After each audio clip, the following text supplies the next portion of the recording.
नमस्कार। ऑनलाइन कक्षा में सबका स्वागत है। संख्या पद्धति अध्याय पहला चल रहा है, उसमें प्रश्नावली 1.5 का तीसरा सवाल मैं समझा रहा हूं।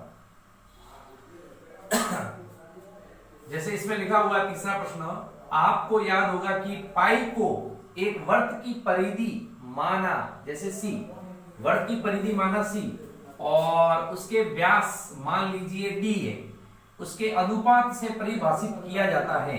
तो इसका पाई को अनुपात के रूप में लिखा, सी बटे डी के रूप में लिखा है। यह इस तथ्य का अंत विरोध करता हुआ प्रतीत होता है कि पाई अपरिमेय है। इस अंत विरोध का निस्तारण आप कीजिए। तो इसमें जो वर्त की परिधि है वो तो है आपकी सी, वर्त की परिधि उसको तो माना है सी, और वर्त का व्यास, वर्त का व्यास वो है आपका डी। अब इन दोनों को अनुपात में लिखा हुआ है, पाई के अनुपात में। पाई को वर्त की परिधि और व्यास के अनुपात से परिभाषित किया गया है। मतलब पाई जो है वो सी बटे डी के अनुपात में है। तो ये कहना चाह रहा है इसमें कि ये पाई अपरिमेय है, पाई अपरिमेय होती है। तो इस अंत विरोध का विस्तारण आप किस प्रकार करेंगे कि पाई अपरिमेय है, ये पाई अपरिमेय है, कैसे आप सिद्ध करेंगे? तो सी और डी, वर्त की परिधि और वर्त का व्यास, वर्त की परिधि, वर्त की परिधि सी व वर्त का व्यास डी में से एक अपरिमेय है, अपरिमेय संख्या है। वर्त की परिधि सी व वर्त का व्यास डी में से एक अपरिमेय है, या दोनों अपरिमेय हैं।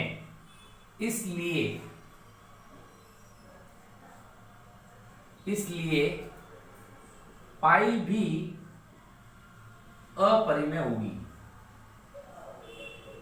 अपरिमेय होगी। पाई भी क्या हो जाएगी? अपरिमेय हो जाएगी। मतलब सी अपरिमेय है या डी अपरिमेय है या दोनों अपरिमेय है, तो पाई क्या हो जाएगी? अपरिमेय हो जाएगी। ये सिद्ध हो गया कि भाई दोनों में से एक अपरिमेय होगी तभी पाई अपरिमेय होगी। ठीक है ना? तो इस प्रकार से ये तीसरा। अब हम सवाल पढ़ने जा रहे हैं, चौथा सवाल। चौथा सवाल है, संख्या रेखा पर वर्गमूल 9.3 को निरूपित कीजिए। ये 9.3 को निरूपित करना है। तो सबसे पहले अपन 9.3 सेंटीमीटर का एक रेखाखंड खींचेंगे। तो इस प्रकार से एक मैं रेखाखंड खींच रहा हूं। सर्वप्रथम अपन को 9.3 सेंटीमीटर का एक रेखाखंड खींचना है।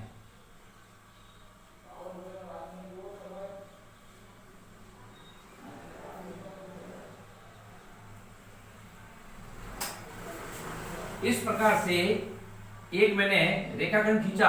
कितने सेंटीमीटर का खींचना है? 9.3 सेंटीमीटर का। ये 9.3 सेंटीमीटर का एक रेखाखंड खींचेंगे पहले। ठीक है?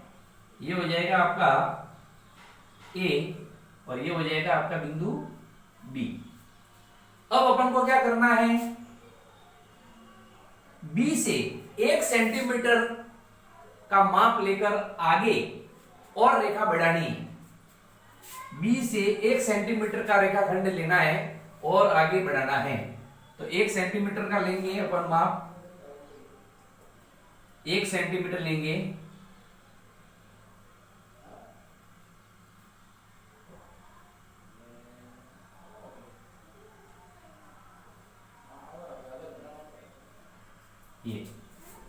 ये हमने 1 सेंटीमीटर का एक रेखाखंड और लिया आगे। इस प्रकार से, है ना, ये 1 सेंटीमीटर का रेखाखंड लिया आपने। तो यहां पे आ जाएगा आपका सी बिंदु। ठीक है, तो ये था आपके 1 सेंटीमीटर, यहां से यहां तक 1 सेंटीमीटर हो जाएगा, और यहां से यहां तक आपका हो जाएगा 9.3 सेंटीमीटर का रेखाखंड खींचेंगे।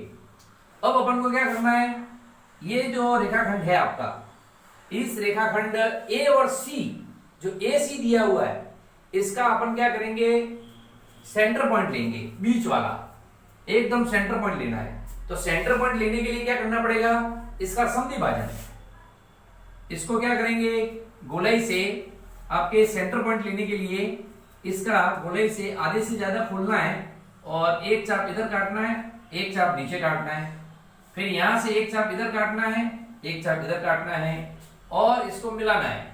इस प्रकार से यहां पर इस प्रकार से कटेगा, इसका सेंटर पॉइंट लेंगे, तो ये इस प्रकार से सेंटर पॉइंट आएगा इसका।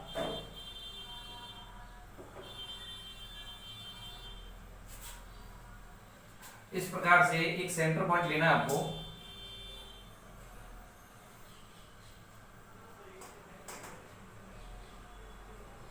मान लो इसका सेंटर पॉइंट है, ये बिंदु सेंटर पॉइंट है इसका, मान लो, ठीक है ना। तो इस प्रकार से इसका सेंटर पॉइंट आ जाएगा ये।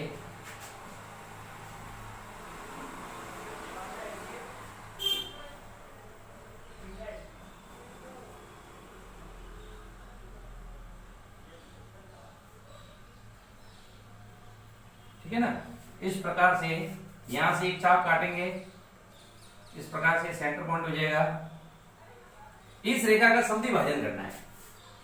मैंने क्या किया है, ये जो रेखा है ए सी, ए से बी तक तो मैंने खींचा है 9.3 सेंटीमीटर का रेखाखंड, फिर बी से आगे 1 सेंटीमीटर का खींचा है, और ए सी रेखा का समद्वि भाजन करना है, मतलब बीच वाला सेंटर पॉइंट लेना है। ठीक है ना, ये बिंदु जो है इसका सेंटर पॉइंट हो जाएगा, इसका नाम दे दो पी बिंदु दे दो भले ही। अब अपन को क्या करना है, ये बिंदु पी पर गोलाई रखनी है, और गोलाई पी पर रख के और पेंसिल का नोक रखना है ए पे, और ए पे रख के आपको अर्धवृत्त खींचना है। इस प्रकार से अर्धवृत्त खींचेंगे, इस प्रकार से एक अर्धवृत्त खींचा जाएगा।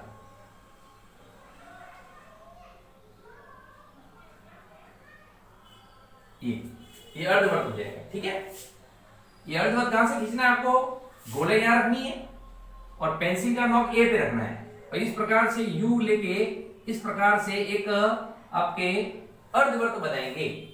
ये अर्धवृत्त बनाने के बाद फिर आपके यहां पर बी बिंदु जो दिख रहा है आपको, ये बी बिंदु, इस बी बिंदु पर चांदे की सहायता से 90 का कोण बनाएंगे।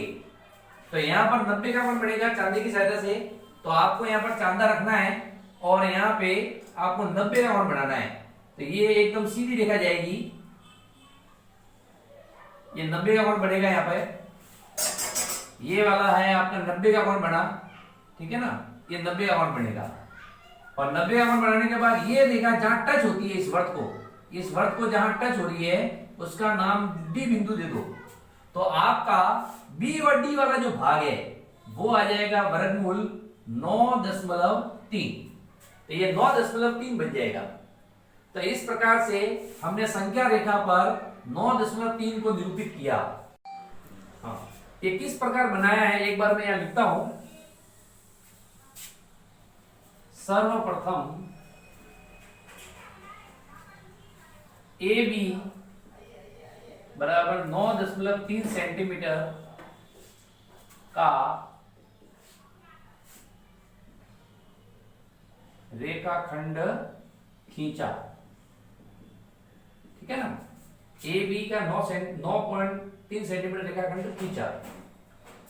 फिर बिंदु बी से आगे रेखा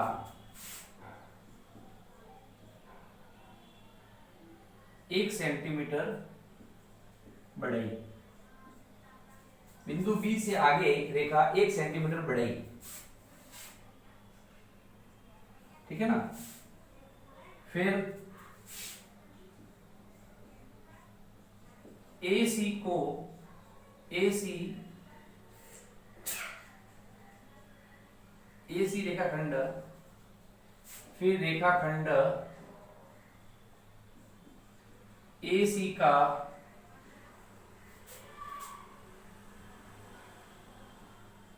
मध्य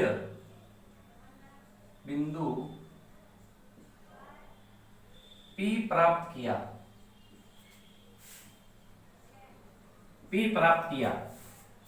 ठीक है ना। फिर बिंदु P पर प्रकार की सहायता से अर्धवृत्त बनाया,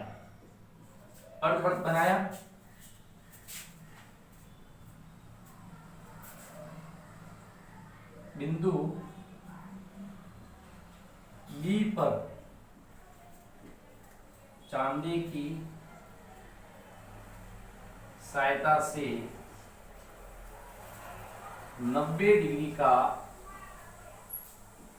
कोण बनाया, जो अर्धवृत्त को D पर काटता है। इस प्रकार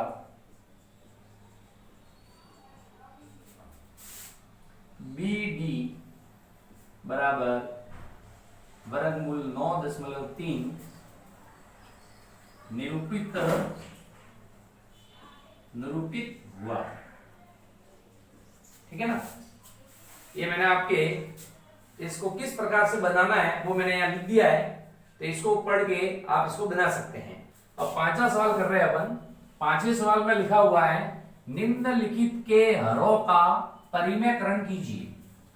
अब हरों का परिमेयकरण करना है, यानी मतलब इसके हर में जो वर्गमूल जो दिया हुआ है इस वर्गमूल को हटाना है मुझे। हरों का परिमेयकरण का मतलब ये होता है कि जो हर के अंदर वर्गमूल वाली संख्या होती है तो उसके ऊपर से वर्गमूल हटाना है, उसी को कहते हैं हरों का परिमेयकरण।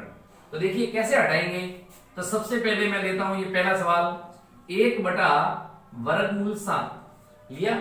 अब इसके हर के अंदर जो संख्या दी हुई है वर्गमूल 7, इसी वर्गमूल 7 को लेकर ऊपर नीचे गुणा कराना है। वर्गमूल 7/वर्गमूल 7 इसी हर को लेना है और इसको ऊपर नीचे गुणा कराना है।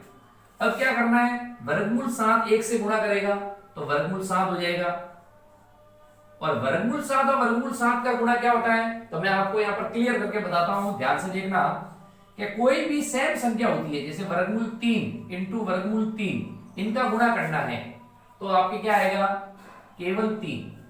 अब ये 3 कैसे आया, क्योंकि 3 और 3 का गुणा कितना होता है वर्गमूल 9, और 9 का वर्गमूल कितना होता है 3, इसीलिए ये 3 आता है। तो यहां पर वर्गमूल 7 और वर्गमूल 7 का गुणा करना पड़ेगा, तो आपके वर्गमूल 7 इंटू वर्गमूल 7 का गुणा जो होगा वो हो जाएगा केवल 7। अब ये 7 कैसे हुआ, क्योंकि वर्गमूल 7 और वर्गमूल 7 यानी 7 और 7 का गुणा कितना होता है 49, और 49 का वर्गमूल कितना होता है 7 होता है। तो इसी कारण से यहां पर भी इसी प्रकार से होगा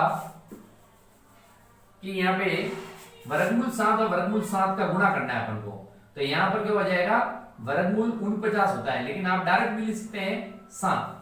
वर्गमूल 7 और वर्गमूल 7 का गुणा 7 भी लिख सकते हैं। अब ये कैसे आया मैंने आपको बताया।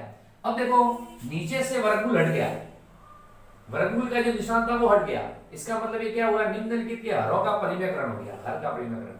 इसी प्रकार यहां पर भी हरों का परिमेयकरण करना है, तो इसके नीचे जो संख्या दी हुई है वर्गमूल 7 माइनस वर्गमूल 6 ये दिया हुआ है, ये वर्गमूल मुझे हटाना है हर के अंदर से।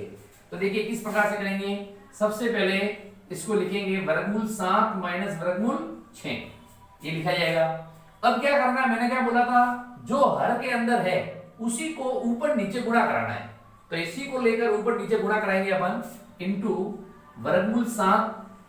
अब यहां पर ये ध्यान रखना पड़ेगा, यहां पर माइनस का निशान है तो प्लस से गुणा करना है, यदि आप प्लस है तो माइनस से गुणा करना है। तो अभी मैं क्या ले रहा हूं, यहाँ पर माइनस है, इसीलिए यहाँ पर वर्गमूल 7 प्लस वर्गमूल 6 और नीचे भी वर्गमूल 7 प्लस वर्गमूल 6 से ऊपर नीचे गुणा कराएंगे, है ना। इसमें कोई फर्क नहीं पड़ेगा, ये कटेगा तो वापस ही जाएगा। तो अब देख लीजिए यहाँ पर मैंने इसको ब्रैकेट में ले लिया, तो यहाँ पर देखिए यहाँ निशान माइनस का है तो इधर प्लस लिखना है, और यदि प्लस का निशान यहाँ पे है तो यहाँ पर माइनस लिखना है, ठीक है ना, ये जरा ध्यान रखना है। अब अपन को क्या करना है, इसको इससे गुणा कराना है, तो ये इससे गुणा करेगा 1 इंटू ये हो जाएगा वर्गमूल 7 प्लस वर्गमूल 6, इससे गुणा होगा बटे में। अब इन दोनों का गुणा करना है, इन दोनों का गुणा करना है। तो अभी इसको कैसे करेंगे, इसी प्रकार से अभी लिखेंगे वर्गमूल 7 माइनस वर्गमूल 6 और ये आ जाएगा वर्गमूल 7 प्लस वर्गमूल 6। अब देखिए यहां पर एक सर्व समीकरण लगने वाली है। अब सर्व समीकरण कौन सी है मैं बताता हूं आपको, a प्लस बी और a माइनस बी। ये सवाल जो है इस सर्व समीकरण के जैसा है। देखो प्रथम पद समान होता है, द्वितीय पद समान होता है, एक प्लस एक माइनस होता है। तो ये सर्व समीकरण के अंदर क्या होता है, प्रथम पद का वर्ग माइनस द्वितीय पद का वर्ग करना पड़ता है। तो यहां पर भी देखिए प्रथम पद समान है, द्वितीय पद समान है, एक माइनस एक प्लस है, इसका मतलब ये सर्व समीकरण यहाँ पर लगने वाली है। तो यहाँ पर क्या करेंगे, इससे इसको गुणा कराएंगे तो ये तो होगा वही आ जाएगा वर्गमूल 7 प्लस वर्गमूल 6, ये तो यू का यूं आ जाएगा। और यहाँ पर क्या होगा, वर्गमूल 7 प्रथम पद है और वर्गमूल 6 जो है वो द्वितीय पद है। तो यहाँ पर क्या हो जाएगा, प्रथम पद का वर्ग माइनस द्वितीय पद का वर्ग, इस प्रकार से करना है, इसका वर्ग करेंगे अपन, ठीक है ना। प्रथम पद का वर्ग और द्वितीय पद का वर्ग। यहां पर देख लीजिए, यहां पर भी देखिए प्रथम पद का वर्ग और द्वितीय पद का वर्ग। तो इस प्रकार से यहां पर अपन को क्या करना है, ये वाला जो भाग है ये वर्गमूल 7 प्लस वर्गमूल 6, ये तो यू का ही रहेगा। और इसके नीचे वर्गमूल 7 का वर्ग खोलना है मुझे। इसका मतलब वर्गमूल 7 आपके कितनी बार लिखा जाएगा, 2 बार लिखा जाएगा। वर्गमूल 7 इंटू वर्गमूल 7 माइनस वर्गमूल 6 को भी 2 बार लिखा जाएगा, वर्गमूल 6 इंटू वर्गमूल 6। अब यहां पर क्या होगा, इनका गुणा होगा। तो देखिए मैं यहां पर हल कर रहा हूं साइड में, यहां पे कर रहा हूं वर्गमूल 7 प्लस वर्गमूल 6 बटे वर्गमूल 7 और वर्गमूल 7 का गुणा क्या हो जाएगा, वर्गमूल 7 और वर्गमूल 7 का गुणा अभी मैंने बताया था 7 हो जाएगा, और वर्गमूल 6 और वर्गमूल 6 का गुणा क्या हो जाएगा, 6 हो जाएगा, वर्गमूल हट जाएगा और 7 में से 6 को घटाना है। तो इस प्रकार से इसका जो लास्ट आंसर आएगा वो मैं लिखता हूं वर्गमूल 7 प्लस वर्गमूल 6 बटे 7 में 6 गया तो 1 आ जाएगा, 1 का भाग लगाएंगे तो ये आएगा वर्गमूल 7 प्लस वर्गमूल 6। तो इस प्रकार से ये आपका आंसर होगा, ठीक है ना। तो ये आता है हरों का परिमेयकरण। यदि हर के अंदर वर्गमूल वाली संख्या होती है उसको हटाना है कैसे भी करके। तो यहां से ये देखो ये हट गया वर्गमूल और 1 आ गया। तो ये जो है निम्नलिखित हरों का परिमेयकरण के सवाल है, तो मैंने आपको 2 करवाए हैं, बाकी इसमें जो दिए हुए हैं उन सवालों को आपको गृह कार्य के रूप में मैं डालूंगा, उसको आपको करना है। और जो बोर्ड पे करवाया है वो भी आपको अपनी कॉपी में उतारना है। धन्यवाद।